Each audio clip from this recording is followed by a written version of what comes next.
ವೀಕ್ಷಕರೇ, ವಿಜ್ಞಾನ ಮತ್ತು ತಂತ್ರಜ್ಞಾನ ಬೆಳೆದಂತೆ ಪ್ರತಿನಿತ್ಯ cyber crime activities, cyber crime cases ದಿನದಿಂದ ದಿನಕ್ಕೆ ಹೆಚ್ಚಾಗ್ತಾ ಹೋಗ್ತಿದೆ ಅಂತ ಹೇಳ್ಬೋದು. ನಮ್ಮ ಕನ್ನಡ ಚಿತ್ರರಂಗಕ್ಕೂ ಸಾಕಷ್ಟು ಸೈಬರ್ ಕ್ರೈಮ್ ಆಕ್ಟಿವಿಟೀಸ್ ನಡೀತಾ ಇದ್ದಾವೆ. ಒಂದಲ್ಲ ಒಂದಿನ ಒಬ್ಬ ಸೆಲೆಬ್ರಿಟಿಗಳು ಹೋಗಿ ಸೈಬರ್ ಕ್ರೈಮ್ ಠಾಣೆಯ ಮೆಟ್ಲೇರ್ತಾರೆ. ತಮಗೆ ಹೀಗಾಯಿತು ಹಾಗಾಯಿತು ಅಂತಕ್ಕಂಥ ಕಂಪ್ಲೇಂಟ್ಸ್ನ ಲಾಡ್ಜ್ ಮಾಡ್ತಾನೆ ಇರ್ತಾರೆ. ನಾವು ದಿನಪತ್ರಿಕೆಗಳಲ್ಲಿ, ನಮ್ಮ ಸುದ್ದಿವಾಹಿನಿಗಳಲ್ಲಿ ನೀವೆಲ್ಲ ಅದನ್ನು ನೋಡಿರ್ತೀರ, ಕೇಳಿರ್ತೀರ. ಆದ್ರೀಗ ಕನ್ನಡ ಚಿತ್ರರಂಗದ ಖ್ಯಾತ ನಟಿ, ನಿರ್ದೇಶಕಿ, ನಿರ್ಮಾಪಕಿ ಆಗಿರ್ತಕ್ಕಂಥ ರೂಪಾ ಏರ್ ಅವ್ರಿಗೂ ಆ ಥರದ ಒಂದು ಕಹಿ ಅನುಭವ ಆಗಿದೆ. ಅದು 24 ಗಂಟೆಗಳ ಕಾಲ ಅವರನ್ನು ಡಿಜಿಟಲಿ ಅರೆಸ್ಟ್ ಮಾಡ್ತಾರೆ ಕಿಡಿಗೇಡಿಗಳು. ಜೊತೆಗೆ 30 ಲಕ್ಷ ರೂಪಾಯಿ ಡಿಮ್ಯಾಂಡ್ ಕೂಡ ಮಾಡ್ತಾರೆ. ಅದು ಹೇಗೆ ಎತ್ತ ಅಂತಕ್ಕಂಥ ಒಂದು ಪ್ರಕರಣವನ್ನು ಅವ್ರನ್ನೇ ಕೇಳಿ ತಿಳ್ಕೊಳ್ಳೋಣ. ಮೇಡಮ್, ಹೇಗಾಯ್ತಿದು? ನಿಜವಾಗ್ಲೂ ಶಾಕಿಂಗ್ ನ್ಯೂಸ್ ನಮಗೆಲ್ಲ. ಇಲ್ಲ, ಆ್ಯಕ್ಚುಲಿ ನನಗೊಂಥರ ಅದು ಒಳ್ಳೆ ಅನುಭವನೇ.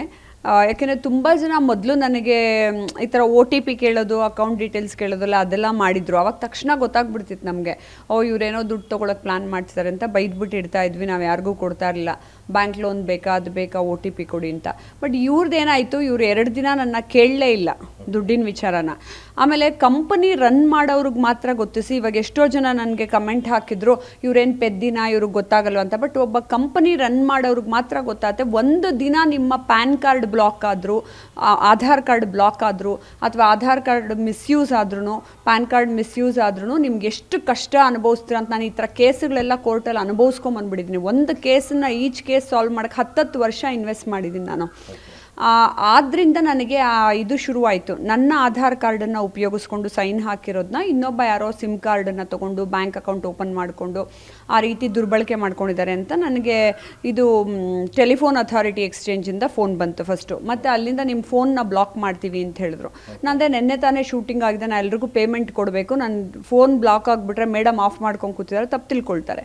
ಅದಾದಮೇಲೆ ಕನೆಕ್ಟ್ ಮಾಡ್ತೀವಿ ನಿಮ್ಮನ್ನು ಫೋರ್ಟ್ ಪೊಲೀಸ್ ಸ್ಟೇಷನ್ಗೆ, ಮುಂಬೈಗೆ ಅಂತ ಕನೆಕ್ಟ್ ಮಾಡಿದ್ರು. ಅವರೆಲ್ಲರೂ ID ಕಾರ್ಡ್ಗಳನ್ನು ತೋರಿಸಿದ್ರು, ಅವ್ರು ಎಲ್ಲಿಂದ ಮಾಡ್ತಿದ್ದಾರೆ ಅಂತ. ಆಮೇಲೆ they knew that am uneducated ಪರ್ಸನ್ನು, ನೀವು ಓದಿದಿರಲ್ವ ಅಂತಾರೆ, ಅದೆಲ್ಲ ತೋರಿಸಿದ್ರು. ಸರಿ, ಅವರೇನು ನನ್ನ ಹತ್ರ ಇನ್ಫಾರ್ಮೇಷನ್ ತಾನೇ ಕೇಳ್ತಿದ್ದಾರೆ ಅಂತ ನಾನು ಫೂಲ್ ಆಗಲಿಲ್ಲ. ಇನ್ಫಾರ್ಮೇಷನ್ನ ಕೊಡ್ತಾ ಹೋದೆ, ಯಾಕೆಂದರೆ ನನ್ನ ಫೋನ್ ಬ್ಲಾಕ್ ಆಗದೆ ಇರಲಿ ಅಂತ. ಆಮೇಲೆ ನನ್ನ ಆಧಾರ್ ಕಾರ್ಡ್ ಉಪಯೋಗಿಸ್ಕೊಂಡು ಯಾರೋ ದುರ್ಬಳಕೆ ಮಾಡ್ಕೊಳ್ತಿದ್ದಾನೆ ಅಂತಂದರೆ ಅವನನ್ನು ಹಿಡಿಯೋದಕ್ಕೆ ಪ್ರಯತ್ನ ಪಡೋದು.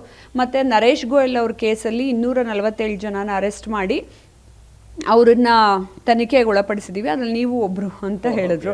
ಸೊ ಸರಿ ಅಂತ ಹೇಳ್ಬಿಟ್ಟು, ನಿಮ್ಗೇನು ಸರ್ಜಿ, ಕ್ಯಾ ಸರ್ಜಿ ಆಪ್ಕೋ ಇನ್ಫಾರ್ಮೇಷನ್ ಚಾಹಿಯೇನಾ, ಮೇ ದೇ ದೂಂಗಿ. ನಾನು ಎಲ್ಲೆಲ್ಲೆಲ್ಲಿ ಯಾವ್ಯಾವ ಮಂತಲ್ಲಿ ನನ್ನ ಆಧಾರ್ ಕಾರ್ಡನ್ನು ಸಿಗ್ನೇಚರ್ ಹಾಕಿರೋದು ಕೊಟ್ಟಿದ್ದೀನಿ ಅಂತ ಅಂದ್ಬಿಟ್ಟು ಇನ್ಫಾರ್ಮೇಷನ್ ಕೊಡ್ತಾ ಹೋದೆ. ಅಂದರೆ ಮುಂಬೈಲಿ ಇವಾಗ ಹಿಂದಿ ಫಿಲ್ಮ್ ಮಾಡ್ತಾ ಇರೋದ್ರಿಂದ. ಸೊ ಅದಾದಮೇಲೆ ಮನೆಗೆ ಹೋಗಿ, ನೀವು ಮೀಟಿಂಗಲ್ಲಿ ಇರಬೇಡಿ, ಇವಾಗ ನಾಳೆನೂ ಮೀಟಿಂಗ್ ಮಾಡ್ಕೋಬೋದು, ತಕ್ಷಣ ಮನೆಗೆ ಹೋಗಿ ಅಂತ ಹೇಳಿದ್ರು. ನನ್ನ ಪಾಡಿಗೆ ನಾನು ಮನೆಗೆ ಬಂದೆ. ಅಲ್ಲಿ ತನಕನೂ ವೀಡಿಯೋ ಕಾಲ್ ಆನ್ಲೇ ಇತ್ತು. ಮನೆಗೆ ಬಂದಾಗಲೂ ಮನೆ ತೋರಿಸಿ ಅಂದರು. ಮನೆಯೆಲ್ಲ ತೋರಿಸಿದೆ. ನಮ್ಮ ಮನೆ ದೇವರೆಲ್ಲ ನೋಡಿಬಿಟ್ಟು, you are very spiritual person ಅಂತ ಹೇಳಿದ್ರು. ಆಮೇಲೆ ಅವ್ರ ಎದುರಿಗೆ ನಾನು ಆಮೇಲೆ ಸಂಜೆ ಹೋಮಾನು ಮಾಡಿದೆ 2 ಅವರ್ಸು, ಅದೆಲ್ಲ ನೋಡಿದ್ರು. ಆಮೇಲೆ ಏನಕ್ಕೆ ಅಂತ ಹೇಳಿದ್ರೆ, ನೀವು ವಿಡಿಯೋ ಕಾಲಲ್ಲಿ ಇರಬೇಕು ಅಂತ ಹೇಳಿದ್ರೆ ಬೇರೆಯವ್ರು ಬಂದು ನಿಮಗೆ ಕ್ರಿಮಿನಲ್ಸು ನಿಮ್ಮನ್ನು ಅಟ್ಯಾಕ್ ಮಾಡಬಾರ್ದು, ಅದಕ್ಕಾಗಿ ನಿಮ್ಮ ಸೇಫ್ಟಿಗೋಸ್ಕರ ಮಾಡ್ತಿದ್ದೀವಿ ಅಂತ ಹೇಳಿದ್ರು. So mentally they were preparing me. ನನಗೆ ಮುಂಚೆನೇ ಒಂದು ಕ್ಲೂ ಅವರು ದುಡ್ಡು ವಿಚಾರ ಕೊಟ್ಟಿದ್ರು, ನಂಗೆ ಗೊತ್ತಾಗ್ಬಿಡ್ತಿತ್ತು ಇದು ಫೇಕ್ ಅಂತ. ಆಮೇಲೆ ಇನ್ನಷ್ಟು ಕೆಲವು ಹೆಣ್ಮಕ್ಳಿಗೆ ಸೈಬರ್ ಕ್ರೈಮ್ಗೆ ಹೋಗಿದ್ದೆ, ದೊಡ್ಡ ಆಫೀಸರ್ಸ್ಗೆ, ನೀವು ಬಟ್ಟೆ ಬಿಚ್ಚಿ ನೀವು ಆ ಥರ ಮಾಡಿದ್ದೀರಾ, ನಿಮ್ಮನ್ನು ಲೇಡಿ ಪೊಲೀಸ್ ಆಫೀಸರೇನೆ ತನಿಖೆಗೆ ಒಳಪಡಿಸ್ತಾರೆ ಅನ್ನೋದೆಲ್ಲ ಮಾಡಿದ್ರು. ನನಗೆ ಆ ಕ್ಲೂನು ಕೊಡಲಿಲ್ಲ. ಅದೇನಾದರೂ ನನಗೆ ಹೇಳಿದ್ದಿದ್ರು ನನಗೆ ಗೊತ್ತಾಗ್ಬಿಡೋದು, ಇವನೇನೋ ಫೇಕ್ ಮಾಡ್ತಾನೆ, ನನ್ನ ಹತ್ರನೇ ಆಟ ಆಡೋಕ್ಕೆ ಬರ್ತಾನೆ ಅಂತ. ಆದರೆ ಇವರೆಲ್ಲ ಕೇಳ್ತಾ ಇದ್ದಿದ್ದು ಅಫಿಷಿಯಲ್ ಇನ್ಫಾರ್ಮೇಷನ್. ಸೊ ನನ್ನ ಕಂಪನಿಗಳನ್ನು ನಾನು ಸೇಫ್ ಮಾಡ್ಕೋಬೇಕು, ಬ್ಲಾಕ್ ಮಾಡಿಸ್ಬಾರ್ದು ಅಂದಾಗ ನಾನು ಇನ್ಫಾರ್ಮೇಷನ್ ಕೊಡಲೇಬೇಕಾಗತ್ತೆ. ಸೊ ಆ ಥರ ಕೊಡ್ತಾ ಹೋದಾಗ ಆಮೇಲೆ ನೆಕ್ಸ್ಟ್ ಡೇ 9 ಗಂಟೆಗೆ ನೀವು ಹಾಜರಾಗಬೇಕು ಅಂತ ರಾತ್ರಿನೂ ಆನ್ ಮಾಡಿಸಿ ಇಡ್ಸಿದ್ರು. ಬಿಕಾಸ್ ಅವ್ರಿಗೆ ಇವಾಗ ಆಫೀಸರ್ಸ್ ಏನು ಹೇಳ್ತಾರೆ, ಪೊಲೀಸ್ ಡಿಪಾರ್ಟ್ಮೆಂಟೇ ಬೇರೆ, CBI ಡಿಪಾರ್ಟ್ಮೆಂಟ್ ಬೇರೆ. ಸೊ ನಾವು ಪೊಲೀಸ್ಗೆ ಯಾಕೆ ಲೋಕಲಿ ಹೇಳಿಲ್ಲ ಅಂತ ಹೇಳಿದ್ರೆ, CBIದು ಗೌಪ್ಯವಾಗಿ ನಾವು ಇನ್ವೆಸ್ಟಿಗೇಷನ್ ಮಾಡ್ತೀವಿ. ತುಂಬ ಜನ ಪಾಲಿಟಿಷಿಯನ್ಸು, ತುಂಬ ಜನ ಸೆಲೆಬ್ರಿಟೀಸು, ಫಿಲ್ಮ್ ಆ್ಯಕ್ಟರ್ಸ್ ಎಲ್ಲರೂ ಅದರಲ್ಲಿ ಒಳಗೊಂಡಿದ್ದಾರೆ. ನಿಮ್ಗೆ ಯಾರ ಬಗ್ಗೆ ಏನಾರ ಅನುಮಾನ ಇದ್ದರೆ ಹೇಳಿ ಅನ್ನೋದನ್ನು ನನಗೆ ಹೇಳಿದ್ರು. ನಾನು ಯಾರ್ಯಾರ ಬಗ್ಗೆ ಅನುಮಾನ ಇದೆಯೋ ಅದನ್ನೂ ಕೊಟ್ಟೆ ಲಿಸ್ಟ್ ಔಟು. ಬಿಕಾಸ್ ನಾನು ಪ್ಯಾನಲ್ ಡಿಸ್ಕಷನಲ್ಲಿ ಕೂತ್ಕೊಂಡು ಎಷ್ಟೋ ಜನ ಬೈತಾ ಇರ್ತೀನಿ, ಯಾರನ್ನು ಬೈತೀವಿ ಅಂತ ಗೊತ್ತಿರಲ್ವಲ್ಲ. ಸೊ ಈ ಥರ ಎಲ್ಲ ಇದೆ ಅಂತಂದಾಗ, ನೀವು ಆಧಾರ್ ಕಾರ್ಡನ್ನು ಎಲ್ಲೆಲ್ಲಿ ಕೊಟ್ಟಿದ್ರಿ ಅನ್ನೋದನ್ನ ಜ್ಞಾಪಿಸ್ಕೊಳ್ಳಿ ಅಂದರು. ಅದೆಲ್ಲ ನಾನು ಹೇಳ್ತಾ ಹೋದೆ. ನೆಕ್ಸ್ಟ್ ಡೇ 9 ಗಂಟೆಗೆ ನಾನು ಅವ್ರು ಕೂತಾಗ ಅವಾಗ ಸುಪ್ರೀಂ ಕೋರ್ಟದೊಂದು ಲೆಟರ್ ಕಳಿಸಿದ್ರು, ಅದನ್ನು ಓದಿ ಅಂತ ಹೇಳಿದ್ರು. ಅದ್ರ ಪ್ರಕಾರ ನೀವು 30 ಲಕ್ಷನ ಡೆಪಾಸಿಟ್ ಇಡಬೇಕು, ನಾವು ಅದನ್ನು ವಾಪಸ್ ಕೊಡ್ತೀವಿ ನಿಮಗೆ, ಬಿಕಾಸ್ ನಿಮ್ಮ ಅಕೌಂಟ್ನೇ ಇವಾಗ ಮಿಸ್ಯೂಸ್ ಮಾಡ್ಕೊಳ್ತಾರೆ ಬೇರೆಯವರು ಅಂದರು. ಆವಾಗ ನನಗೆ ತಕ್ಷಣವೇ ಗೊತ್ತಾಗಕ್ಕೆ ಶುರುವಾಗಿ ನಾನು ಫೋನ್ ಕಾಲಲ್ಲೇ ನಗಕ್ಕೆ ಶುರು ಮಾಡಿದೆ. ಓಕೆ ಸರ್ಜಿ ಕೌನ್ಸಾ ಅಕೌಂಟ್ ಮೇ ಬೇಜ್ನಾ ಹೇ ಅಂತ. ಆವಾಗ ಅವರು ಹೇಳಿದ್ರು ನೀವು ಬ್ಯಾಂಕಿಗೆ ಆನ್ಲೈನ್ ಆಪ್ರೇಟ್ ಮಾಡ್ತೀರಾ ಅಂದರು. ಇಲ್ಲ ನಾ ಮಾಡಲ್ಲ ಅಂದೆ. ಆಮೇಲೆ ತಿರ್ಗಾ ಅವರು ಸರಿ आप बैंक जाइए 15 मिनट्स में मैं दे दूंगा ಅಂದರು. ಸರ್ಜಿ ಅಭಿ 9:30 है 10 बजे जाऊंगी ಅಂತಂದೆ. ಅಷ್ಟರಲ್ಲಿ ನಾನು ಇನ್ನೊಂದು ಫೋನಲ್ಲಿ ಡಾಕ್ಯುಮೆಂಟ್ಸ್ನೆಲ್ಲ ಒಬ್ಬರು ಅಧಿಕಾರಿಗಳಿಗೆ ಕಳಿಸಿದೆ. ಅವರು CBI ಆಫೀಸರ್ ಹತ್ರ ಕಳಿಸಿ ಇದೆ ಅವ್ರು ತಿರ್ಗಾ ಮುಂಬೈಗೆ ಫೋನ್ ಮಾಡಿ ಫೇಕ್ ಅಂತ ಕಂಡಿಡ್ಕೊಂಡ್ರು. ಈಗ ಏನಾಗುತ್ತೆ, ಒಬ್ಬ ಸಾಮಾನ್ಯ ಮನುಷ್ಯನಿಗೆ ಈ ಥರ ಎಲ್ಲ ಬಂದಾಗ ನನಗೂ CBIಗೂ ಎಲ್ಲಿನ ಕನೆಕ್ಷನ್ ಬಿಡು ಅಂತಾರೆ. But when I am running a company ಈ ಥರ ಕೇಸಸ್ನ ನಿಜವಾದ ರೀತಿಲೂ ಹ್ಯಾಂಡ್ಲ್ ಮಾಡಿದ್ದೀನಿ ನಾನು. ಆಮೇಲೆ ತುಂಬ ಜನ ನನ್ನ ಮೇಲೆ ಕೇಸ್ ಹಾಕಿದ್ದಾರೆ. ತುಂಬ ಕೇಸುಗಳನ್ನ ಹ್ಯಾಂಡ್ಲ್ ಮಾಡಿದಾಗ ನಾನು 10 ವರ್ಷ 8 ವರ್ಷ ಹ್ಯಾಂಡ್ಲ್ ಮಾಡಿದ್ದೀನಿ. ಸೊ ತುಂಬ ಸತಿ ನನ್ನ ಫೋನನ್ನು ಆ ರೀತಿ ಡಿಸ್ಕನೆಕ್ಟ್ ಮಾಡಿ ಅದನ್ನೆಲ್ಲ ಹೋಗಿ ಫಾಲೋ ಅಪ್ ಮಾಡೋ ಬದಲು ಇದು ಏನನ್ನ ಇಲ್ಲೇ ಮಾಡ್ಕೋಬಾರ್ದು ಅಂತ ಅಂದ್ಬಿಟ್ಟು ನಾನು ಸಲ್ಯೂಷನ್ ಮಾಡ್ಕೋತಿದ್ದೆ. ಆಮೇಲೆ ಇದು ಮುಂಬೈಯಲ್ಲಾಗಿದೆ ಕೇಸು ಅಂತ ಹೇಳಿದಾಗ ಆಮೇಲೆ ತಕ್ಷಣ ಸಾನ್ಯಾಗೂ ಕಳಿಸಿದ್ದೆ. ಅವಳು ಫೋನಲ್ಲಿ ಚೆಕ್ ಮಾಡಿಬಿಟ್ಟು ನರೇಶ್ ಗೋಯಲ್ ಕೇಸನ್ನು ಚೆಕ್ ಮಾಡು ಅಂತ ಹೇಳಿದ್ದೆ. ಆಮೇಲೆ ಮನೇಲಿ ಯಾರಿಗೂ ಹೇಳಬಾರ್ದು, ಗಂಡಂಗೂ ಹೇಳಬಾರ್ದು, ಯಾರಿಗೂ ಹೇಳಬಾರ್ದು ಅಂದಿದ್ರು. ನಾನಾದರೆ ಯಾರಿಗೂ ಹೇಳ್ತಿರೇ ಓಕೆ, ಅವನೇ ನನ್ನನ್ನು ನಂತರ ಮಿಸ್ಬಿಹೇವ್ ಮಾಡ್ತಿರ್ಲಿಲ್ಲ, ನನ್ನ ಹತ್ರ ದುಡ್ಡು ಕೇಳಿರಲಿಲ್ಲ. ಎರಡೂ ಕೇಳ್ತಾ ಇದ್ದಾಗ ಅದು ಫೇಕ್ ಕಾಲ್ ಅಂತ ಗೊತ್ತಾಗಲ್ಲ. ಸೊ ಇನ್ಫಾರ್ಮೇಷನ್ ಕಲೆಕ್ಟ್ ಮಾಡ್ಕೋತಾರೆ ಅಂತ already they had all my information. ನಾನೆಲ್ಲ ಫಿಲಮ್ದು ಎಲ್ಲ ಪಾಸ್ಪೋರ್ಟ್ ಕಾಪಿಯಿಂದ ಹಿಡಿದು ಆಧಾರ್ ಕಾರ್ಡಿಂದ ಹಿಡಿದು ಎಲ್ಲವೂ ಅವ್ರ ಹತ್ರ ಇತ್ತು. ಸೊ ಅದಕ್ಕಾಗಿ ಇನ್ಫಾರ್ಮೇಷನ್ ಕೊಟ್ಟೆ. ಆಮೇಲೆ ನಾನು 5 ನಿಮಿಷಕ್ಕೆ ಇದೆಲ್ಲ ಫೇಕ್ ಅಂತ ಗೊತ್ತಾದಮೇಲೆ ನಾನು ಅವ್ರಿಗೆ ಬರೆದೆ, this case will be handled by respected Annamalai sir ಅಂತ ಬರೆದೆ. ಆವಾಗ ಅವನಿಗೆ ಕೋಪ ಬರೋಕ್ಕೆ ಶುರುವಾಯಿತು. ಹೂಸ್ ದಟ್ ಗೈ ಅಂದ್ಬಿಟ್ಟು. ಆಮೇಲೆ I hate Modi, Modi is my foot. ಆಮೇಲೆ ನೀನು ಮೋದಿ ಹತ್ರ ಎಷ್ಟೇ ಧಮಕಿ ಹಾಕಿದ್ರು ನನ್ನನ್ನು ಅರೆಸ್ಟ್ ಮಾಡ್ಕೊಳಕ್ಕಾಗಲ್ಲ ಅಂತ ಹೇಳ್ದೆ. ಆಮೇಲೆ ಅದು ಎನ್ಕ್ವೈರಿ ಮಾಡಿಸಿದ್ರೆ he was sitting in middle Europe. ಆದರೆ ಅವ್ರು ಏನು ಮಾಡ್ತಾರೆ, ಫೋನ್ ಕಾಲಲ್ಲಿ ಕೂಡ ನಿಮಗೆ ಟ್ರೂ ಕಾಲರಲ್ಲಿ ಪೊಲೀಸ್ ಸ್ಟೇಷನ್ದೇ ಬರುತ್ತೆ. ನಾನು ಫೋರ್ಟ್ ಪೊಲೀಸ್ ಸ್ಟೇಷನ್ನು ಚೆಕ್ ಮಾಡಿದ್ವಿ, ನಮ್ಗೆ ಎಲ್ಲಿಂದ ಬರ್ತಿದೆ ಅಂತ ಅಂದ್ಬಿಟ್ಟು ಟೆಲಿಫೋನ್ ಅಥಾರಿಟಿದು ಚೆಕ್ ಮಾಡಿದ್ವಿ. ಸೊ ಅದೆಲ್ಲ ಕರೆಕ್ಟಾಗಿ ಅದೇ ನಂಬರ್ ಬರುತ್ತೆ. ಜನ ಅನ್ಕೊಂಡ್ಬಿಡ್ಬೋದು, ಓ ಇವ್ರನ್ನ ಇಷ್ಟು ಬೇಗ ಫೂಲ್ ಮಾಡ್ಬಿಡು. ನನಗೆ ಮೊನ್ನೆ ಯಾರೋ ಇವರು ಕೇಳಿದ್ರು, ಮೇಡಮ್ ನೀವು ಸ್ಟ್ರಾಂಗ್ ಅನ್ಕೊಂಡಿದ್ದೆ ನಿಂಗೆ ಫೂಲ್ ಮಾಡಿದ್ರ ಅಂತ. ನೀವೊಂದು ಕಂಪನಿ ರನ್ ಮಾಡಿದಾಗಲೇ ನಿಮಗೆ ಗೊತ್ತಾಗೋದು ಎಷ್ಟು ಕಷ್ಟ ಆಗುತ್ತೆ ಅಂತ ಗೊತ್ತಾ. ಒಂದು ಕಡೆ ನಿಮ್ಮ ಅಕೌಂಟ್ ಮಿಸ್ಯೂಸ್ ಆದ್ರೂ ಬ್ಯಾಂಕಲ್ಲಿ ಅಕೌಂಟ್ ಬ್ಲಾಕ್ ಮಾಡಿಬಿಡ್ತಾರೆ, ಬೇರೆಯವ್ರಿಗೆ ಕೊಡೋಕ್ಕಾಗಲ್ಲ ನಾವು ಪೇಮೆಂಟ್ಗಳನ್ನ. ಮತ್ತು ನಿಮ್ಮ ಆಧಾರ್ ಕಾರ್ಡ್ ಮೇಲೆ ಏನಾದರೂ ಒಂದು ನೆಗೆಟಿವ್ ಗುರುತು ಬಂತು ಅಂದರೆ, ಅಥವಾ ನಿಮ್ಮ ಫೋನ್ ಮೇಲೆ ಏನಾದ್ರು ನೆಗೆಟಿವ್ ಬಂತು ಅಂದರೆ, ಆ ಥರ ತುಂಬ ಜನಕ್ಕೆ ದುರ್ಬಳಕೆ ಮಾಡಿಕೊಂಡು ನನಗೆ ಆ ಥರ ಎಕ್ಸ್ಪೀರಿಯನ್ಸ್ ಆಗಿರೋದ್ರಿಂದ I wanted to rectify it. ಆಮೇಲೆ ಅವರು ಎಲ್ಲ ನೀಟಾಗೆ ಮಾತಾಡ್ತಾ ಇದ್ರು, you are a very spiritual person ಅಂತ. ಆಮೇಲೆ ಯಾವಾಗ ಮೋದಿನ ಬೈಯಕ್ಕೆ ಶುರು ಮಾಡಿದ್ನೋ ಒಂದು ಲೈನ್ ಹಾಕ್ದ ಅವನು, ಡೋಂಟ್ ಹೇಟ್ ಮುಸ್ಲಿಮ್ಸ್ ಅಂತ. ಅಲ್ಲಿ ತನಕ ಅವನ ಹೆಸರು ಸಂಜಯ್ ರಾವ್ ಅಂತ ಹೇಳಿದ್ದ. ಆಮೇಲೆ ಡೋಂಟ್ ಹೇಟ್ ಮುಸ್ಲಿಮ್ಸ್. ನಾವ್ಯಾಕಪ್ಪ ಹೇಟ್ ಮಾಡ್ತೀವಿ Muslims, we never hate all, every ಜೀವಾತ್ಮ ಹ್ಯಾಸ್ ಪರಮಾತ್ಮಸ್ ಅಂಶ ಇನ್ ಇಟ್. ನಾನು ಯಾವತ್ತೂ ಹೇಟ್ ಮಾಡಲ್ಲ, ನಾನೇ ಎಲ್ಲ ಯಾರನ್ನೂ ಮಾಡಲ್ಲ. ಆಮೇಲೆ PM ಬಗ್ಗೆ ನೀವು ಪ್ರೈಮ್ ಮಿನಿಸ್ಟರ್ ಬಗ್ಗೆ ಆ ಥರ ಎಲ್ಲ ಮಾತಾಡ್ಕೂಡ್ದು. ನೀವು ಎಲ್ರಿಗೂ ಒಂದೇ ರೀತಿಯಾದ ಸೌಲಭ್ಯಗಳನ್ನು ಕೊಡ್ತಿದ್ದಾರೆ. ಹಿಂದೂಗಳಿಗೆ ಏನು ಕೊಡ್ತಿದ್ದೀವೋ ಭಾರತ ದೇಶದಲ್ಲಿ, ಮುಸ್ಲಿಮು, ಜೈನು, ಸಿಖ್ರು, ಕ್ರಿಶ್ಚಿಯನ್ಸ್ ಎಲ್ರಿಗೂ ಅದನ್ನೇ ಕೊಡ್ತಾರೆ. ತ್ರೇತಾಯುಗ ದ್ವಾಪರ ಯುಗದಿಂದನೂ ನಾವು ಮುಸ್ಲಿಮ್ಸ್ ಯಾರನ್ನು ನಾವು ಹೇಟ್ರೆಡ್ನೆಸ್ ನಾವು ತೋರಿಸಿಲ್ಲ. ಇವರೆಲ್ಲೋ ದೂರ ಕುತ್ಕೊಂಡ್ಬಿಟ್ಟು ಮತ್ತು ಅವ್ರಿಗಳೇ ಹಂಗೆ ಅಸ್ಯೂಮ್ ಮಾಡ್ಕೋತಿದ್ದಾರೆ ನಾವು ಮುಸ್ಲಿಮ್ಸ್ನ ದ್ವೇಷಿಸ್ತೀವಿ ಅಂತ. ಅದೇ ನಮ್ಮ ಹಿಂದೂ ಹುಡುಗ ಹೋಗ್ಬಿಟ್ಟು ಈ ಥರ ಮುಸ್ಲಿಂ ಹುಡುಗಿಗೆ ಹೀಗೆಲ್ಲ ಮಾಡಿಬಿಟ್ಟು ತೊಗೊಂಡಿದ್ರಾ. ಇಷ್ಟು ಕತೆ ಆಯಿತು. ಇಷ್ಟಾದ್ಮೇಲೆ ನಾನು ಹೋಗ್ಬಿಟ್ಟು ಪೊಲೀಸ್ ಸ್ಟೇಷನ್ಗೆ FIR ಕೊಟ್ಟೆ. ಅಂದರೆ ನಾನು ಅದ್ರ ಬಗ್ಗೆ ಮಾತಾಡಿಸ್ತೀನಿ. ಈಗ ನೀವು ಅವರಿಗೆ ಅವರು ಫೇಕ್ ಅಲ್ಲ, ಅವ್ರು ನಿಜಾನೇ ಇರಬಹುದು ಅಂತ ಹೇಳ್ಬಿಟ್ಟು ಒಂದಷ್ಟು ಡಾಕ್ಯುಮೆಂಟ್ಸ್ ಒದಗಿಸಿದ್ದೀರಾ ನೀವೇ ಹೇಳ್ದಂಗೆ.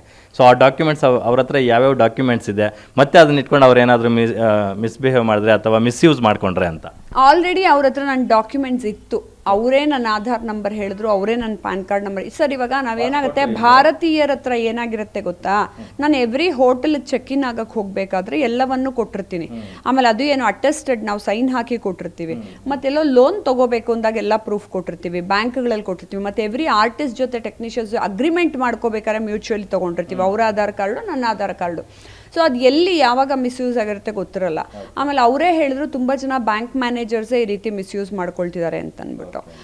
ಹಾಗಾಗಿ ನಾನು ಏನಾಗುತ್ತೆ, ನಾನೊಬ್ಬ ಸಾಮಾನ್ಯ ಮಹಿಳೆ ಅಥವಾ ಹೌಸ್ ವೈಫ್ ಆಗೇ ಹೋಗ್ರಿ ನನ್ನ ಹತ್ರ ಏನು, ಇವಾಗ ನಮ್ಮ ಅಕ್ಕಂಗೆ ಇದೇ ಥರ ಫೇಕ್ ಕಾಲ್ ಬಂದಿತ್ತು, ನಿಮ್ಮ ಮಗನ್ನ ಅರೆಸ್ಟ್ ಮಾಡಿದ್ದೀವಿ ಬನ್ನಿ ಅಂತ. ನಂಗೆ ಮಗನೇ ಇಲ್ಲ, ಇಡೋ ಫೋನು ಅಂತ ಹೇಳಿದ್ರು. ಸೊ ನೀವು ಎಜುಕೇಟೆಡ್ ಆಗ್ಬಿಟ್ಟು ನೀವು ಈ ಥರ ಫೂಲ್ ಆಗೋದ್ರಾ ಅನ್ಕೋತಾರೆ. ಅದು ಹಂಗೆ ಎಜುಕೇಟೆಡ್ ಅನ್ಎಜುಕೇಟೆಡ್ ಫೂಲ್ ಮಾಡ್ತಾರೆ ಅಂತಲ್ಲ. ಒಬ್ಬ ಲೇಡಿ ಪಾಪ ಬ್ಯಾಂಕ್ ಮ್ಯಾನೇಜರ್ನ ಫೂಲ್ ಮಾಡಿ 5 ಕೋಟಿ ಕಿತ್ಕೊಂಡಿದ್ದಾರೆ. ನೀವು ಕಂಪನಿಗಳನ್ನ ಟ್ರಸ್ಟ್ಗಳನ್ನ ರನ್ ಮಾಡಿದಾಗ ನಿಮ್ಮ ಮೇಲೆ ಬೇರೆಯವರು ಅವಲಂಬಿತರಾಗಿದ್ದಾಗ ನಿಮಗೆ ಗೊತ್ತಾಗತ್ತೆ ಅದನ್ನೆಷ್ಟು ಕಷ್ಟ. ಎವ್ರಿ ಮಂತ್ ನೀವು GST TDS, ನಮ್ಮ ಮನೆಗೆ ಇನ್ಸ್ಪೆಕ್ಟರ್ಗಳು ಹುಡ್ಕೊಂಬಂದ್ಬಿಡ್ತಾರೆ.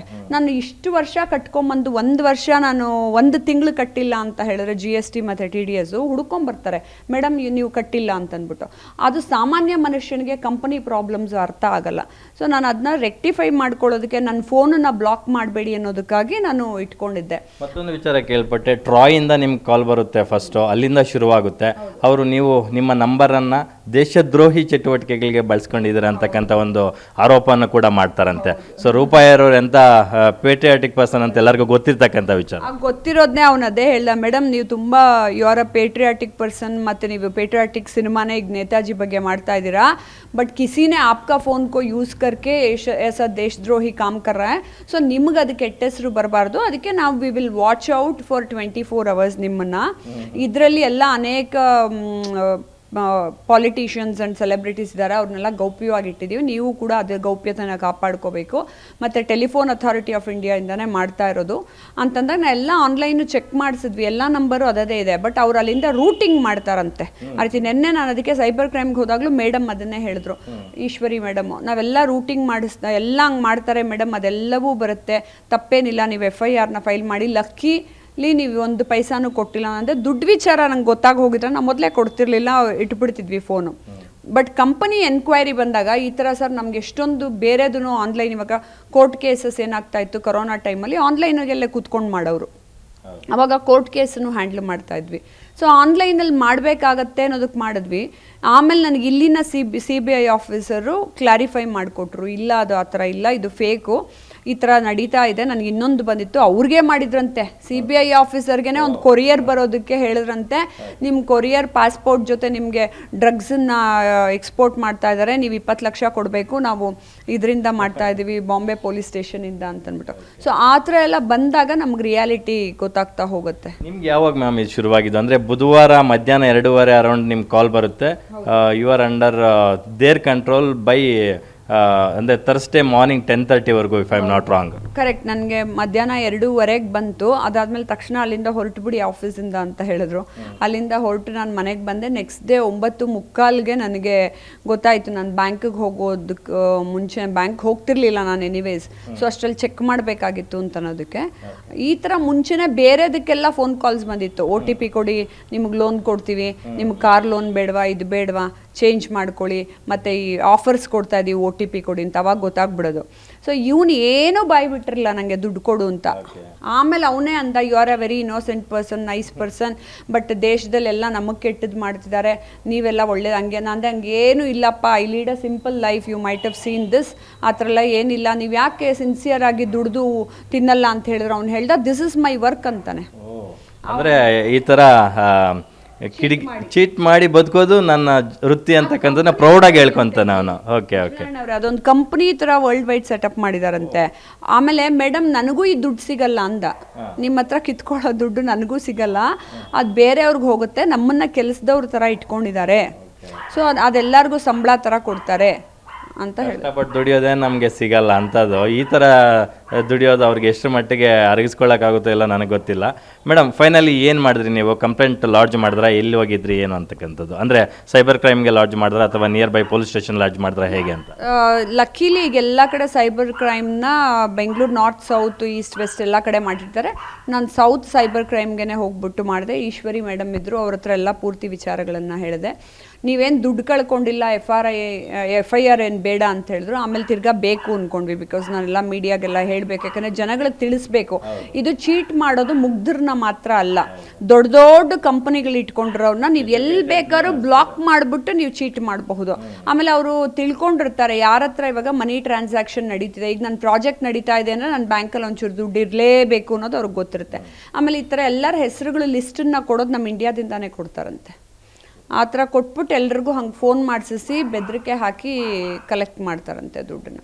ನೀವೊಬ್ಬ ಸಿನಿಮಾ ಪರ್ಸನ್ ಆಗಿರೋದ್ರಿಂದ ಇದು ಕಂಪ್ಲೀಟ್ ಸಿನಿಮ್ಯಾಟಿಕ್ ವೇಯಲ್ಲೇ ನಡೆದಿದೆ. ಹಾಗಾಗಿ ನಿಮ್ಗೊಂದು ಥಾಟ್ ಬಂತ, ನಾನು ಯಾಕೆ ಇದನ್ನು ಇಟ್ಕೊಂಡು ಒಂದು ಒಳ್ಳೆ ಸಿನಿಮಾ ಮಾಡಬಾರ್ದು ಅಂತ? ಹೌದು, ನನಗೆ ಆ್ಯಕ್ಚುಲಿ ಹಿಂದಿನ ದಿನ ನನಗೆ ಅವನು ಕಳ್ಳ ಅಲ್ಲ ಅನ್ನೋದು ಗೊತ್ತಾದಾಗಲೇ ಹಿಂದಿನ ದಿನವೇ ನನಗೆ ಒಂದು ಥಾಟ್ ಬಂದಿತ್ತು, ನಾ ಇದನ್ನು ಸಿನಿಮಾ ಮಾಡಬೇಕು. ಬಿಕಾಸ್ 247 ಜನನ ನನ್ನನ್ನು ಫೂಲ್ ಮಾಡಿದ್ರು ಅಥವಾ ನನ್ನನ್ನು ತಮಾಷೆಗೆ ಹಿಂಗೆ ಮಾಡಿದ್ರು, ದಟ್ ಈಸ್ ಸೆಕೆಂಡ್ರಿ. ಬಟ್ ನಿಜವಾಗ್ಲೂ ನರೇಶ್ ಗೋಯಲ್ ಅವ್ರ ಕೇಸಲ್ಲಿ 247 ಜನನ ಅರೆಸ್ಟ್ ಮಾಡಿದಾರಲ್ಲ, ಅದರಲ್ಲಿ ತುಂಬ ಜನ ಇನ್ನೋಸೆಂಟ್ ಆ್ಯಂಡ್ ಮುಗ್ಧರಿದಾರಂತೆ.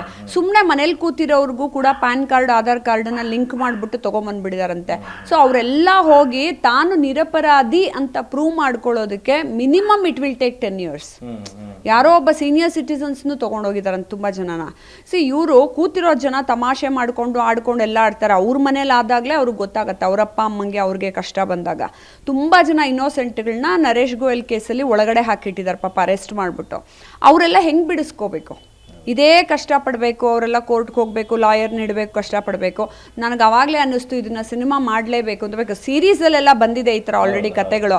ಬಟ್ ಅದೇ ಸಿನಿಮಾ ಮಾಡಬೇಕಾದ್ರೆ ಇನ್ನೋಸೆಂಟ್ ವ್ಯಕ್ತಿಗಳನ್ನ ಇಟ್ಕೊಂಡು ಅವ್ರನ್ನ ಅರೆಸ್ಟ್ ನಿಜವಾಗ್ಲೂ ಮಾಡಿದ್ರೆ ಏನಾಗುತ್ತೆ ಅಂತ ಅನ್ನೋದ್ರ ಬಗ್ಗೆ. ನೀವು ಹೇಳ್ದಂಗೆ ನಮ್ಮದೇ ದುಡ್ಡು ನಮ್ಗೆ ಆಗಬರಲ್ಲ. ನನ್ನ ಬುಕ್ಕಲ್ಲೂ ಕೊನೆ ಆರ್ಟಿಕಲ್ ಅದೇ ಬರ್ತೀನಿ, ಇನ್ನೊಬ್ರು ದುಡ್ಡು ನಮ್ಗೆ ಆಗಬರುತ್ತಾ ಅಂತ. ಬಟ್ ಇವ್ರಿಗೆ ಸ್ವಂತ ದುಡ್ಕೊಳ್ಳಿ ಅಂತ ಹೇಳಿದ್ರೆ BJPನ ನಮ್ಮ ದೇಶನೇ ಬೈಕೊಂಡು ಬೇರೆಯವ್ರದ್ದೇ ಕಿತ್ಕೊಂಡು ತಿಂತೀವಿ ಅಂತಾನೆ ಬದುಕಿದ್ರೆ ಯಾರೂ ಅವ್ರನ್ನ ಕಾಪಾಡೋದಕ್ಕಾಗೋದಿಲ್ಲ. ಎಲ್ಲೋ ಒಂದು ಕಡೆ ಅನಿಸ್ತಾ ಇದೆ, ನೀವು ಬಲಪಂಥೀಯರು, BJP ಸಪೋರ್ಟರು, BJP ಕಾರ್ಯಕರ್ತೆ ಅಂತ ಗೊತ್ತಿದ್ಕೊಂಡೇ ನಿಮ್ಮನ್ನು ಈ ಥರ ಮಾಡಿದ್ರ ಅಂತ, ಅಥವಾ ಅವ್ರಿಗೆ ಕಾಲ್ ಮಾಡಿದ್ಮೇಲೆ ನಿಮ್ಗೆ ಇದೆಲ್ಲ ಗೊತ್ತಾದ್ಮೇಲೆ ನೀವು ಮೋದಿ ಸಪೋರ್ಟರ್ ಅಂತ ಹೇಳ್ಬಿಟ್ಟು ಕೊನೆಗೆ ಮೋದಿ ಅವ್ರ ಹೆಸರು ಹೇಳಿದಾಗ BJPನ ಬೈಯೋದು, ಮೋದಿ ಅವ್ರನ್ನ ಬೈಯೋ ಅಂತ ಕಾರ್ಯ ಮಾಡಿದ್ರ ಅಂತಕ್ಕಂಥದ್ದು? ಅವರೇ ಇಮಿಡಿಯೇಟಾಗಿ ನಾನು ಮೋದಿಜಿ, ನಾನು Annamalai sir will take care of this case ಅಂದೆ. ಅವರೇ ಮೋದಿನ ಬಯಕ್ಷೆ ಮಾಡ್ದ. ನನ್ನ ಬಗ್ಗೆ ಎಲ್ಲ ಯೂಟ್ಯೂಬಲ್ಲಿ ನೋಡ್ಕೊಂಡಿದ್ದಾರೆ ಮುಂಚೆನೇ. You are a public person, you are a writer, you are a director. So ನಿಮ್ಮಂಥ ಅವರು ಪಬ್ಲಿಕ್ಗೆ ಮೆಸೇಜ್ ಕೊಡಬೇಕಾದಾಗ you must support me. And ದೇಶಕ್ಕೆ ಈ ಥರ ಮೋಸ ಮಾಡ್ತಾ ಇರೋಂಥ ಕ್ರಿಮಿನಲ್ಗಳು 247 ಜನನ ಹಿಡಿದಿದ್ದಾರೆ. ಬಟ್ ಅದರಲ್ಲಿ ಇನ್ನೋಸೆಂಟ್ಗಳನ್ನೂ ನಾವು ಕಾಪಾಡಬೇಕಾಗತ್ತೆ, ಅದಕ್ಕೆ ನಾವು ಇಷ್ಟು ಎನ್ಕ್ವೈರಿ ಮಾಡ್ತಾ ಇದ್ದೀವಿ ಅಂತ ಹೇಳಿದ್ರು. ಅದು ಎಲ್ಲರಿಗೂ ಆ ದ್ವೇಷ ಇದು ಇದ್ದೇ ಇದೆ. ಅಂದರೆ ನಾನು ಎಲ್ಲಿ ಕೆಲಸ ಮಾಡ್ತೀನಿ ಅಂತ ಗೊತ್ತಿದೆ. ಮತ್ತು ಈ ಥರ ವರ್ಕ್ ಮಾಡ್ತಾ ಇರೋಂಥ ಮಹಿಳೆಯರನ್ನ ತುಂಬ ಜನ ಅವ್ರು ಆ ರೀತಿ ಮಾಡಿದಾರಂತೆ, ಚೀಟ್ ಮಾಡಿದಾರಂತೆ. ಇವಾಗ ಸೈಬರ್ ಕ್ರೈಮಲ್ಲಿ ನೆನ್ನೆ ಹೋದರೆ ಎಲ್ಲರೂ ಅದೇ ರೀತಿ ಕೂತಿದ್ರು. ನೆನ್ನೆ ಗಂಡು ಮಕ್ಕಳೆಲ್ಲ ಕೂತಿದ್ರಲ್ಲ, ಆ ಗಂಡು ಮಕ್ಳಿಗೆಲ್ಲನೂ ಸೇಮ್ ಥಿಂಗ್ ಮುಂಬೈ ಪೊಲೀಸ್ ಸ್ಟೇಷನಿಂದ ವಿಡಿಯೋ ಕಾಲ್ ಬಂದಿದೆಯಂತೆ. ಎಲ್ರಿಗೂ ಹಂಗೆ ಮೂವ್ ಮಾಡಬೇಡ, ಹಿಂಗೆ ಮೂವ್ ಮಾಡಬೇಡ, ನೀ ಇಷ್ಟು ದುಡ್ಡು ಕೊಡಲೇಬೇಕು ಅಂತ ಫೋನ್ಪೇನಲ್ಲಿ, ಗೂಗಲ್ ಪೇನಲ್ಲಿ ಆನ್ಲೈನ್ ಹಾಕ್ಸ್ಕೊತಾರೆ. ಲಕ್ಕಿಲಿ ನಾನು ಆನ್ಲೈನ್ ಆಪ್ರೇಟೇ ಮಾಡಲ್ಲ. ಅದೇ ನೀವು ನನಗೆ ಡಿಜಿಟಲಿ ಇಲ್ಲ ಅಂತಂದಾಗ ನಿಮಗೆ ಬ್ಯಾಂಕ್ಗೆ ಹೋಗಿ 30 ಲಕ್ಷ ಡೆಪಾಸಿಟ್ ಮಾಡಿ ಅಂತ ಹೇಳಿದ್ದಾರೆ. ಅದೇ ಬ್ಯಾಂಕ್ಗೆ ಹೋಗಿ ಡೆಪಾಸಿಟ್ ಇಡಿ, 24 ಅವರ್ಸಲ್ಲಿ ನಿಮಗೆ ವಾಪಸ್ ಕೊಡ್ತೀವಿ ಅಂತ ಹೇಳಿದ್ರು. ಓಕೆ ಮೇಡಮ್, ಈ ಪ್ರಕರಣ ಎಲ್ಲ ಆದಮೇಲೆ ನಿಮ್ಗೆ ಯಾರ ಹತ್ರ ಶೇರ್ ಮಾಡ್ಕೋಬೇಕು ಅನಿಸ್ತು? ಅಫ್ಕೋರ್ಸ್ ಗೌತಮ್ ಸರ್ ಜೊತೆ ನೀವು ಹೇಳಿರ್ತೀರ, ಅದಾದಮೇಲೆ ಇಂಡಸ್ಟ್ರಿಯಲ್ಲಿ ಯಾರ ಜೊತೆ ಶೇರ್ ಮಾಡ್ಕೊಂಡ್ರಿ, ಏನು ಹೇಳಿದ್ರು ಮೇಡಮ್? ಯಾಕಂದರೆ ನಿಮಗೆ ಡಿಪಾರ್ಟ್ಮೆಂಟಲ್ಲೂ ಒಳ್ಳೆ ಸ್ನೇಹಿತರಿದ್ದಾರೆ, ಸೊ ನಿಮ್ಮ ಕಾರ್ಯಕರ್ತರು ಒಳ್ಳೆ ಸ್ನೇಹಿತರಿದ್ದಾರೆ, ಇದೆಲ್ಲ ಲಾ ಎಲ್ಲ ಗೊತ್ತಿರ್ತಕ್ಕಂಥವ್ರು.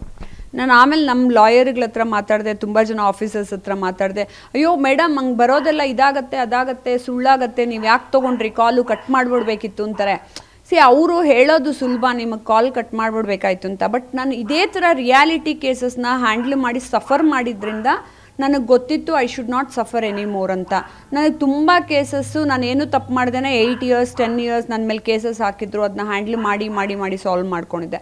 ಅದಕ್ಕೆ ಇದೇನಿಲ್ಲ, ರೆಕ್ಟಿಫೈ ಮಾಡೋಣ ಅಂತ ನಾನು ಫೋನ್ ಕಾಲಲ್ಲಿದ್ದೆ, ತಪ್ಪೇನಿಲ್ಲ ಅದರಲ್ಲಿ, ನಾನೇನು ಕಳ್ಕೊಳ್ಳಲ್ವಲ್ಲ ಅದರಲ್ಲಿ ಫೂಲ್ ಆಗೋಕ್ಕೂ ಹೋಗುವಂಥದ್ದಲ್ಲ. ಆಮೇಲೆ ನಾನು ಆ್ಯಕ್ಚುಲಿ ನಮ್ಮ ಮನೇಲೇ ಯಾರಿಗೂ ಹೇಳಿರಲಿಲ್ಲ. ಆಮೇಲೆ ನನ್ನ ಸಿಸ್ಟರ್ನ ಕರೆದು ಗೌತಮ್ಗೆ ಫೋನ್ ಮಾಡಿ ನಾನು 2 ಡೇಸಿಂದ ಹುಷಾರಿಲ್ಲ ಅಂತ ಹೇಳಿದ್ದೆ, ಈ ಥರ ಆಯಿತು ಅಂತೇಳಿ. ಅಯ್ಯೋ ಯಾಕಮ್ಮ ಇದೆಲ್ಲ ಫೇಕು ಅಂತ ಅವಾಗ ಹೇಳ್ತಾರೆ. ನಂದೇ ಫೇಕ್ ಅಂತ CBI ಆಫೀಸರ್ ಕನ್ಫರ್ಮ್ ಮಾಡಿದ್ಮೇಲೆ ಫೇಕು, ಬಟ್ ರಿಯಲ್ ಸರ್ಟಿಫಿಕೇಟ್ಗಳು ಹಾಗೆ ಇರುತ್ತೆ ತಾನೆ. ನಾ ಹೇಳ್ದಂಗೆ ನರೇಶ್ ಗೋಯಲ್ ಕೇಸಲ್ಲಿ ಅರೆಸ್ಟ್ ಮಾಡಿರುವಂತಹ 247 ಜನರದ್ದು ಹಿಂಗೆ ಆಗಿರುತ್ತೆ ತಾನೆ, ದಟ್ ರಿಯಲ್ ಕೇಸಸಲ್ಲಿ. So we should not take anything for easily ತೊಗೊಂಡು ನೀನು ಉಡಾಫೆಯಿಂದ ನಾನು ಹಿಂಗೆ ಸರ್ ಒಂದ್ಸತಿ ಒಂದು ಕೇಸು ನಮಗೆ ಬಂದಿದ್ರೆ ಉಡಾಫೆಯಿಂದ ಬಿಟ್ಬಿಟ್ಟೆ ಚಾರ್ಜ್ ಶೀಟ್ ಬರೆದ್ಬಿಟ್ರು. 10 ಸತಿ ಬಂದಿತ್ತು ನನಗೆ ಫಿಲ್ಮ್ ಚೇಂಬರ್ಗೆ, ರೂಪಾ ಅಯ್ಯರ್ ಇವರು ಉಡಾಫೆ ಇವತ್ತು ಬಂದಿಲ್ಲ ರೀ, ನಾಳೆ ಬಂದಿಲ್ಲ, ಹಂಗೆ ಬಂದಿಲ್ಲ ಅಂದ್ಬಿಟ್ರು. ಚಾರ್ಜ್ ಶೀಟ್ ಬರೆದ್ರಿಂದ 8 ವರ್ಷ ಕೇಸಿಗೆ ಸಫರ್ ಮಾಡಿದ್ದೀನಿ ನಾನು, ಓಡಾಡಿ. ಅದಕ್ಕೆ ಮುಂಚೆನೇ ನಾನು ಹೋಗಿ ಮಾಡಿದರೆ ನನ್ನ ಕೇಸೇ ಫೈಲ್ ಆಗ್ತಿರ್ಲಿಲ್ಲ. ಸೊ ಅದಕ್ಕೆ ಏನೇ ಇದ್ರೂ ಅದಕ್ಕೆ ಎದುರುಗಿ ನಿಂತು ನಾವು ಅದನ್ನು ರೆಕ್ಟಿಫೈ ಮಾಡ್ಕೊಳ್ಳೋದು ತುಂಬ ಸುಲಭ. ಅದನ್ನು ಅಲ್ಲೇ ಮಾಡ್ಕೊಂಬಿಡ್ಬೇಕು. ನಾನು ಮುಂದೂಡಿ ಎಸ್ಕೇಪಿಸಮ್ ಇಟ್ಕೊಂಡು ನಾವು ಫೋನ್ ಕಾಲ್ ಕಟ್ ಮಾಡಿಬಿಟ್ಟು ಹೋದರೆ, ನಿಜವಾಗ್ಲೂ ಆಫೀಸರ್ಸ್ ಫೋನ್ ಮಾಡಿದರೆ ಹಂಗೆ ನಾನು ಕಟ್ ಮಾಡಿಬಿಟ್ಟು ಹೋದರೆ ನಿಜವಾಗ್ಲೂ ಅರೆಸ್ಟ್ ವಾರೆಂಟ್ ಕಳಿಸ್ತಾರೆ. ಅವಾಗ ನಾನೇನು ಕೇಳ್ಪಟ್ಟೆ, ಎನ್ಫೋರ್ಸ್ಮೆಂಟ್ ಡೈರೆಕ್ಟರ್ EDಯಿಂದನೂ ನಿಮಗೆ ಅಫಿಷಿಯಲಿ ನೋಟಿಸ್ ಕಳಿಸಿದ್ರಂತೆ, ಅದು ಫೇಕ್ ಮಾಡಿ? ಎಲ್ಲ ನಂಗೆ 3 ನೋಟಿಸ್ ಕಳಿಸಿದ್ದಾರೆ. 1 ಇಸ್ ಅರೆಸ್ಟ್ ವಾರೆಂಟು, 1 ಇಸ್ EDಯಿಂದ, ಇನ್ನೊಂದು ಸುಪ್ರೀಂ ಕೋರ್ಟಿಂದ ದೊಡ್ಡ ಲೆಟ್ರು, ನೀವು ಇಷ್ಟು ದುಡ್ಡು ಕಟ್ಟಲೇಬೇಕು. ನಾನು ಅವಾಗ ಯೋಚಿಸಿದೆ, ಸುಪ್ರೀಂ ಕೋರ್ಟ್ ಯಾಕೆ ದುಡ್ಡು ಕೇಳುತ್ತೆ ನಮ್ಮನ್ನು, ದುಡ್ಡು ಕಟ್ಟು 30 ಲಕ್ಷ ಅಂತ. ಆವಾಗ ಅದನ್ನು ಯೋಚಿಸ್ಬಿಟ್ಟು ಅಲ್ಲಿಂದ ಇದು ಫೇಕಾ ಅಂತ ಕಂಡುಹಿಡ್ದಿತ್ತು. ನಿಮ್ಮಂಥ ಸ್ಮಾರ್ಟ್ ವುಮೆನ್ಗೆ ಈ ಥರ ಮಾಡಿಬಿಟ್ರೆ, ಸೊ ನೀವು ಹೇಳ್ದಂಗೆ ತುಂಬ ಇನ್ನೋಸೆಂಟ್ಸ್ ಇರ್ತಾರೆ. ಸೊ ಓದಿರೋರು ಕೂಡ ಈ ಥರ ಒಂದು ಟ್ರ್ಯಾಪಲ್ಲಿ ಸಿಗಾಕೊಳ್ಳೋ ಅಂಥ ಚಾನ್ಸಸ್ ಜಾಸ್ತಿ ಇರುತ್ತೆ. ಹಾಗಾಗಿ ಈ ಥರದ ಒಂದು ಸೈಬರ್ ಕ್ರೈಮ್ ಆ್ಯಕ್ಟಿವಿಟೀಸ್ ಬಗ್ಗೆ ಜನಕ್ಕೆ ಒಂದು ಕಿವಿ ಮಾತು ಹೇಳೋದಾದ್ರೆ ಏನು ಹೇಳ್ತಾರೆ ಮ್ಯಾಮ್ ನಮ್ಮ power TV through? Sir actually ಅವರು ಸಿಂಪಲ್ ವ್ಯಕ್ತಿಗಳನ್ನ ಟ್ರ್ಯಾಪ್ ಮಾಡೋದೇ ಇಲ್ಲ. ನಿಮ್ಗೆ ಹೇಳ್ತೀನಿ ಕೇಳಿ, ಯಾಕೆಂದರೆ ಸಿಂಪಲ್ ವ್ಯಕ್ತಿಗಳು ಕಂಪ್ನಿನ ರನ್ ಮಾಡಲ್ಲ. ಅವ್ರ ಹತ್ರ ಎಷ್ಟು ಸೇವ್ ಮಾಡ್ಕೊಂಡಿರ್ತಾರೆ, ಅವ್ರ ಗಂಡ ಕೊಟ್ಟಿರೋದನ್ನ ಸೇವ್ ಮಾಡಿ ಇಟ್ಕೊಂಡಿರ್ತಾರೆ, ಅಥವಾ ಒಂದು ಕೆಲಸಕ್ಕೆ ಹೋಗಿ ಬರುವಂಥ ಮಹಿಳೆ, ಟೀಚರ್ ಆಗಿರಬಹುದು, ಬ್ಯಾಂಕ್ ಅವರಾಗಿರಬಹುದು, ಆರಾಮಾಗಿ ಅವ್ರದ್ದು ಬ್ಯಾಂಕಲ್ಲಿ ಒಂದು ಕೂಡಿಟ್ಕೊಂಡಿರ್ತಾರೆ. ಯಾರು ಉದ್ಯೋಗಸ್ಥ ಮಹಿಳೆಯರಿರ್ತಾರೋ ಅವ್ರದ್ದು ಟ್ರಾನ್ಸಾಕ್ಷನ್ಸು ಏರುಪೇರು ಹೋಗ್ತಿರುತ್ತೆ. ಇನ್ನೊಂದು, ನಾನು ಸಾಲ ಕೇಳಿದ್ರು ನಾನು ಏನೋ ಒಂದು ಬಿಸ್ನೆಸ್ ಮಾಡ್ತಿದ್ದೀನಿ, 60 ಲಕ್ಷ ಹಾಕಿ 50 ಲಕ್ಷ ಹಾಕಿ ಅಂದರೆ ತೊಗೊಳ್ಳೋ ಕೆಪಾಸಿಟಿನೂ ಇರುವಂತಹ ಮಹಿಳೆಯೇ ಅವ್ರು ಹಿಡಿತಾರೆ. ಯಾಕೆ ಅಂದರೆ ಇವಳು ಸಿಕ್ಕಾಕೊಂಡಾಗ ಯಾರನ್ನಾರ ಸಾಲ ಕೇಳಿದ್ರು ಕೊಡ್ತಾರೆ ತಕ್ಷಣ, ಅದನ್ನು ನಾವು ತೊಗೊಳ್ಳೋಣ ಅಂತ. ಬಟ್ ಲಕ್ಕೀಲಿ ಇವಾಗ ಇನ್ನೊಂದು ಏನಾಗಿದೆ ಗೊತ್ತಾ, ಮಹಿಳೆಯರಿಗೆ ನಾನು ಹೇಳ್ತಿರೋದು, ಈಗ ಡೀಪ್ ಫೇಕ್ ಬಂದಿದ್ದ ಮೇಲೆ ನಮ್ಮ ಮೋದಿಜಿಯವರು ಒಂದು ಇದನ್ನು ತೊಗೊಂಬಂದಿದ್ದಾರೆ. ಡೀಪ್ ಫೇಕಲ್ಲಿ ಸಿಕ್ಕಾಕೊಂಡಂಥ ಹುಡುಗರು ಯಾರು ಮೋಸ ಮಾಡಿರ್ತಾರೋ 7 ವರ್ಷ ಜೈಲಿಗೆ ಹೋಗ್ತಾರೆ ಅಂತ ಹೇಳ್ಬಿಟ್ಟು. ಮುಂಚೆ ಮಹಿಳೆಯರಿಗೆ ಇದಿರಲಿಲ್ಲ ಫೆಸಿಲಿಟೀಸು. ಅವಾಗ ಪಾಪ ತುಂಬ ಹೆಣ್ಮಕ್ಳಿಗೆ ಈ ಥರ ನ್ಯೂಡ್ ಫೋಟೋಸನ್ನು ತೆಗೆದುಬಿಟ್ಟು ನಿನಗೆ ದುಡ್ಡು ಕೊಡು ಅಂತ ಕಿತ್ಕೊಳ್ತಿದ್ರು, ಸಿಕ್ಕಾಕಿಸ್ತಾ ಇದ್ರು, ಬ್ಲ್ಯಾಕ್ ಮೇಲ್ ಮಾಡ್ತಾ ಇದ್ರು. ಇವಾಗ ನಿಮಗೆ ಡೀಪ್ ಫೇಕಲ್ಲಿ ಯಾವ ಹುಡುಗನ ಬೇಕಾದ್ರೂ ನೀವೇ ಹಿಡ್ಕೊಡ್ಬಹುದು. ಅವ್ರಿಗೆ 7 ವರ್ಷ ಜೈಲು ಶಿಕ್ಷೆಗೆ ಹಾಕ್ಬೋದು. ಆಮೇಲೆ ಅವ್ನ ಫೋನ್ ತೆಗೆದ್ರೆ ನಿಮ್ದೊಬ್ಬರದೇ ಅಲ್ಲ, 10 ಜನದ್ದಿರುತ್ತೆ. ಸೊ ಹಾಗಾಗಿ ನಾವು ಹೆದರ್ಕೊಳ್ಳೋದು, ದುಡ್ಡು ಕೊಡೋ ಒಂದು ವಿಚಾರಕ್ಕೆ ನೀವು ಹೋಗ್ಕೂಡ್ದು. ಇನ್ನೊಂದು ವಿಚಾರ, ನಿಮ್ಮನ್ನು ಯಾವುದೇ ರೀತಿ ನೀನು ಚೆಕ್ ಮಾಡ್ತೀವಿ ಬಟ್ಟೆ ತೆಗಿ ಅಂತ ಹೇಳಿದ್ರೆ ಆ ವಿಚಾರಕ್ಕೆ ನೀವು ಹೋಗ್ಕೂಡ್ದು. ಅದೆರಡು ವಿಚಾರದಲ್ಲಿ ನಾವು ಕೇರ್ಫುಲ್ ಆಗಿರ್ಬೇಕಷ್ಟೇ. ಇವಾಗ ನಾನು ಒಂದೇ ಮಾತಾಡಿದ್ದು ನನಗೇನು ಬೇಜಾರು ಅನ್ನಿಸ್ಲಿಲ್ಲ ಅವನ ಹತ್ರ. ಯಾಕೆಂದರೆ ನಾನು ಇನ್ಫಾರ್ಮೇಷನ್ ತಿಳ್ಕೊಂಡಂಗಾಯಿತು, ಇದೂ ಒಂದು ಕಂಪ್ನಿ ಥರ ರನ್ ಮಾಡ್ತಾರೆ, ಈ ಥರನೂ ಬಿಹೇವ್ ಮಾಡ್ತಾರೆ, ಈ ಥರನೂ ಎಲ್ಲ ಇನ್ಫಾರ್ಮೇಷನ್ ಕಲೆಕ್ಟ್ ಮಾಡ್ಕೊಂಡಿದ್ದಾರೆ ಒಂದು ವ್ಯಕ್ತಿ ಬಗ್ಗೆ ಅಂತಂದಾಗ ಅದು ನಾನು ಪಾಠ ಕಲ್ತಂಗಾಗತ್ತೆ. ಸೊ ಅದೇನು ತಪ್ಪಿಲ್ಲ. ನಾನು ದುಡ್ಡು ಕೊಟ್ಟಿದ್ರೆ ನಾನು ಫೂಲ್ ಆಗ್ತಿದ್ದೆ.